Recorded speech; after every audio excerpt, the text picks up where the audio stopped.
الا شاداب ساحل ها، به قدر آبهای جاری می باید رسید امروز که روزی خشک و هم مخشوش خواهد شد.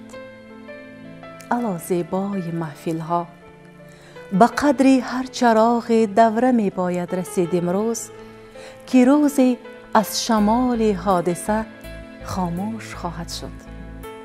الا رهجوی منزل ها، به قدر رهکشای اولین باید رسید امروز که فردای شما نیز یک زمان دوش خواهد شد.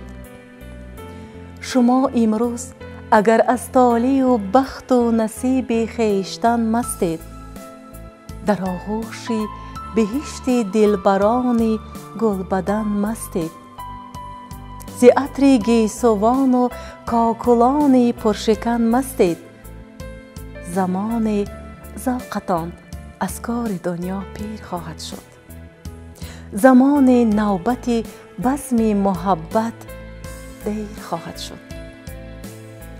الا به عقل و به غم ها که فرق صورت و سیرت نمی دانید، به قدر نازهای یار می باید رسید امروز، به قدر لحظه دیدار می باید رسید امروز، به قدر ساق سیمین و به قدر چهره پرچین، به قدر یار گلرخسار می باید رسید امروز. بهار جلوش پژمرده و بی نور خواهد شد. به پای آن نهالی که نشسته با نگار خوش، دمی از عاشقی دارید، نقدی روزگار خوش نمی دانید. روز شاخهای آن شما را چوب بام گل خواهد شد. به بزم پیش چشمان شما گریار می رقصد، به خود چون موج می پیچد، سر تا پای می لرزد. اگر قدرش نمی دانید، همچون زهره رقاصه روزی تا فلک ها دور خواهد شد.